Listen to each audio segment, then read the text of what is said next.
সুপ্রিয় দর্শক মন্ডলী, সবাইকে ঈদের শুভেচ্ছা। আজকে কিন্তু আমাদের একটি বিশেষ আয়োজন এখানে অনুষ্ঠিত হতে যাচ্ছে।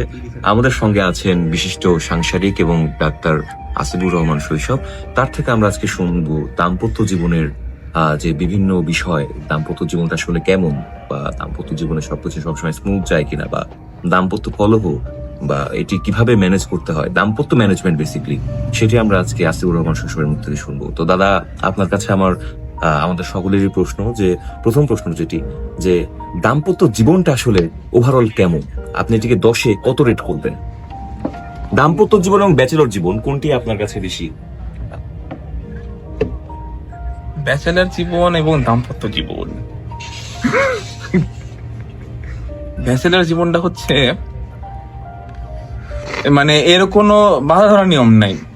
তুমি যখন খুশি বেরোচ্ছ, যখন যা খুশি করতেছো নিজের ইচ্ছার উপরে, 2টার সময় বাইরে চলে যাচ্ছ, 2টার সময় ভাত খাচ্ছ, কোনো বিষয় নাই। কিন্তু ওই জীবনের উপরে যখন তুমি বিয়ে করবে, তখন ওই জীবনের উপরে একটা লাগাম চলে আসবে। সবকিছু একটা নিয়ম মাফিক শুরু করবে। টাইম টু টাইমে খাওয়া, টাইম টু টাইমে গোসল, কাপড় চোপড়ে পরিবর্তন আসে একটা। যেরকম আমি এখন পাঞ্জাবি পরে সবসময় থাকি, তার উপরে আচার আচরণ একটা পরিবর্তন আসবে, একটা ম্যাচুরিটি। হ্যাঁ, ম্যাচুরিটি ছেলেদের আসতে সময় লাগে। এই জন্য যারা হচ্ছে দেখবা, যারা 30 বছরের পরে বিয়ে করে, তাদের অটোমেটিক একটা ওরকম লেভেলে ম্যাচুরিটি চলে আসে, যে তারা আসলে মানে কখন কি বলা লাগবে বা কখন কি থাকে, একটা ঠান্ডা মেজাজে একটা ব্যাপার থাকে। ওরা শুরু থেকেই এই ম্যারিড লাইফটা হ্যান্ডেল করতে পারে খুব ভালো। কিন্তু যখন এই যে আমার যেরকম ছিল, যে এরকমও হয়েছে আমার, ওরা তো ব্যাচেলার পার্টি করছিল, আমাদের রুমমেট যারা ছিল ব্যাচেলার, হালকা পাতলা ব্যাচেলার পার্টি। ব্যাচেলার পার্টি রান্না শুরু হয়েছে হচ্ছে রাত 1টার সময়।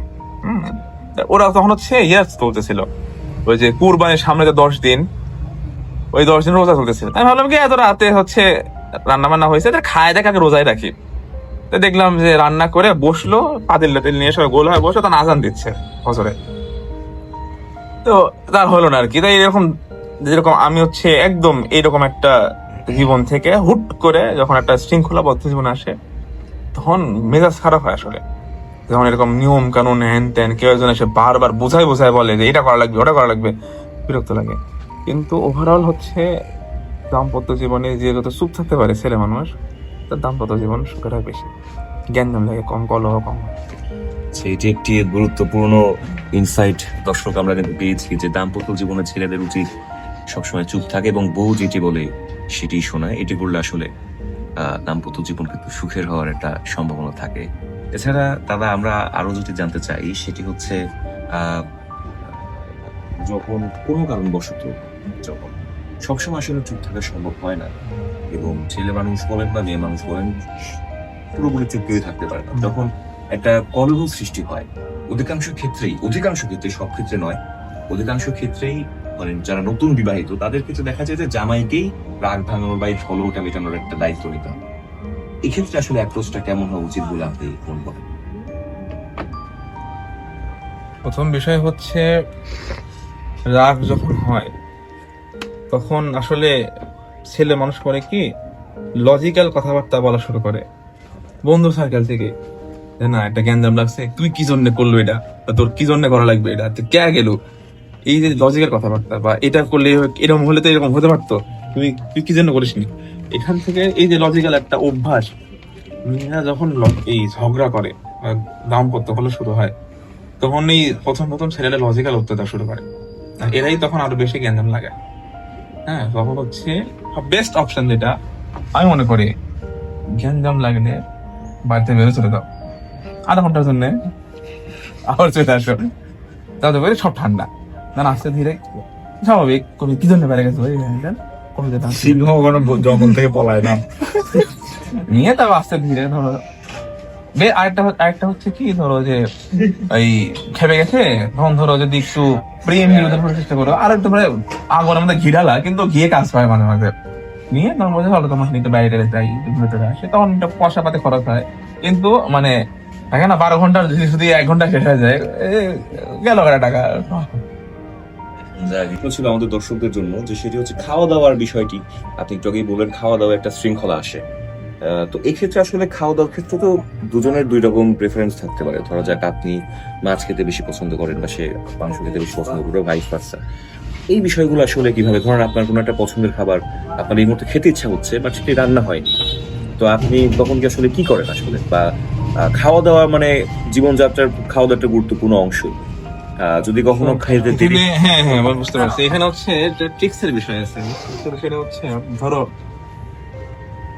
আজকে আমার গরুর মাংস খেতে ইচ্ছে করতেছে, বাসায় ধরো হয়নি মাংস হয়নি, ভর্তা টর্তা এভাবে ভাজি রাজি বিরক্ত লাগতে খেতে, বানাইছে আর কি, সময় কম। তখন হচ্ছে ভালো একটা অপশন হচ্ছে বাইরে নিয়ে যাওয়া, যে চলো আজকে রাতের খাবারটা আমরা বাইরে খাই।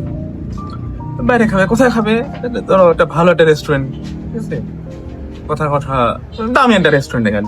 দামি একটা রেস্টুরেন্টে যাওয়ার পরে তোর যে মেনু যখন সামনে দিবে তখন থাকে না স্টার্টার, তারপর তো মিল, মানে মেইন যে মিল। স্টার্টার ধরে অর্ডার দিলে যে চা কফি বা একটা ড্রিঙ্কস বা এমনি কিছু একটা, তারা স্যুপ অন্থন খাওয়ার পরে বলে যে আমার তো আসলে এই গরুর এই খাইতে ইচ্ছে করতেছে, কি করা যায়? এখন ডিপেন্ড করে তুমি কিভাবে আছো। যদি এরকম হয় যে না বিয়ের পরে আমরা মেসে থাকি, তাহলে আলাদা হিসাব। এখন যদি বিয়ের পরে একসাথে থাকো, মেয়েদের মধ্যে অটোমেটিক হিসাব নিকাশে বিষয়টা চলে আসে যে আমি যদি এই জিনিসটা এখন আমি যদি 1200 টাকা দিয়ে খাই, মাসে আমার সমস্যা হয়ে যাবে। তখন ওই কি বলবে, মেয়ে স্বাভাবিক হবে, মোটামুটি 99% মেয়ে অ্যান্সারটা হবে যে কালকে বুড়ো মাংস কিনে নিয়ে আসো, আমি রান্না করে দেবো। ঠিক আছে, হলো কি তোমার হচ্ছে একটা স্টার্টারও হলো, ঘোরাও হলো, মাংস খাওয়া পরের দিন হয়। দাদা এছাড়া দাদা জামাই আদর নিয়ে আমাদের মধ্যে একটা আগ্রহ কিন্তু আছে। এই যে ছেলেটি দেখুন জামাই আদরের কথা শুনে কিভাবে আগ্রহী উঠেছে। তো জামাই আদর সম্পর্কে যদি আমাদের একটু বলতেন যে মানে জামাই আদরটা আসলে কেমন হয়, আর যখন নতুন বিবাহিত জামাই, যেটা কিন্তু অনেক সময় বিরক্তির কারণ কি হয়ে দাঁড়ায় না, যে এলাকার সব মানুষ আসছে জামাই কেমন দেখার জন্য, এটি মানে কিভাবে আসলে এরকম পরিস্থিতি মানে যেরকম কি এই আমার ফ্যামিলি সবাই আছে, সবার মধ্যে আমি যখন থাকবো, হ্যাঁ, তখন যদি পুরা লাইট ডিম মানে পুরা হচ্ছে একদম মেইন লাইটটা যে আমার উপর পড়ে, স্পট লাইটটা আমার উপর পড়ে, আমার কিন্তু খুব একটা বিরক্ত লাগবে না, কারণ আমার আশপাশে আমার পরিচিত মানুষজন আছে, আব্বু আম্মু আছে। কিন্তু যখন ওই বাসায় যাবে, ওই বাসায় কেউ থাকে না, বহু বাদে সবাই মোটামুটি অপরিচিতই, শ্বশুর শাশুড়ি থেকে শুরু করে মোটামুটি সবাই অপরিচিত, সবার মধ্যে লজ্জাবোধ কাজ করে। ওই সময় যখন ধর সবাই এরকম ঠুসে খাওয়ানোর চেষ্টা করে, তখন জিনিসটা বিরক্তিকর লাগে। আর আরেকটা হচ্ছে বাসায় যেরকম হয় কি, ঈদের দিন এক্সাম্পল দিই, ঈদের দিনে কি হয়, এই না অনেকগুলো খাবার হয়েছে, আমি একটা দিয়ে খাবো, আমি খাই দিয়ে চলে গেলাম, জামাই বাড়িতে ঠুকো শ্বশুর বাড়িতে যায়, এই জিনিসটা হয় না, সবগুলো দেখা লাগে। তো আমার যেরকম আমার শাশুড়ি একটা উদাহরণ দিই, আমি খাইছি, হ্যাঁ মোটামুটি পেট ভরে খাইছি, সামনে আমার পছন্দের খাবার টাবার ছিল, নিহারি টিহারি ছিল, গরু মাংস ছিল, অদর্শে বুঝে যাবো। হ্যাঁ, তখন হুট করে শাশুড়ি অন্যদিকে ছিল, বাবা তুমি তো কিছুই খাও নাই, হ্যাঁ উঠে চলে যাবো, হ্যাঁ আর এক লোক ভাত আছে, চলে যাবো, আমার পেট লোড। আচ্ছা ধরো আরো এক প্লেট ভাত দিয়ে গেল, ভাত দিয়ে ওই দিনে কাহিনী হয়েছে, আমি ইলিশ মাছ তো ভালো করে খাই না, আমার ভালো লাগে না, ওই এবার ইলিশ মাছ রান্না হয়েছে, শাশুড়ি করলো কি ইলিশ মাছ দিল, ভালো কথা, ইলিশ মাছ একটা তো খাওয়াই যায়, ভাত তো খাওয়াই যায়, হাতে দিল ইলিশ মাছের মাছ দিয়ে, ওই দিন আমার পরে হাসপাতালে গেল, আমি দৌড়াদৌড়ি করলাম, সোডার দোকানে গেলাম, একটু ঢুকে উঠলো, ভালো লাগলো। পরে রাতের বেলা আমার খুব খারাপ লাগে, প্রথম 1 মাস 2 মাস খুব। তবে এটার আর জামাই আদরের বেস্ট পার্ট হচ্ছে ফ্রি টাকা পয়সা পাওয়া যায়, ফ্রি কাপড় চোপড় পাওয়া যায়, হ্যাঁ এটা হেভি একটা সিস্টেম। দাদা আমাদের এই যে যারা বিয়ে করতে চাচ্ছে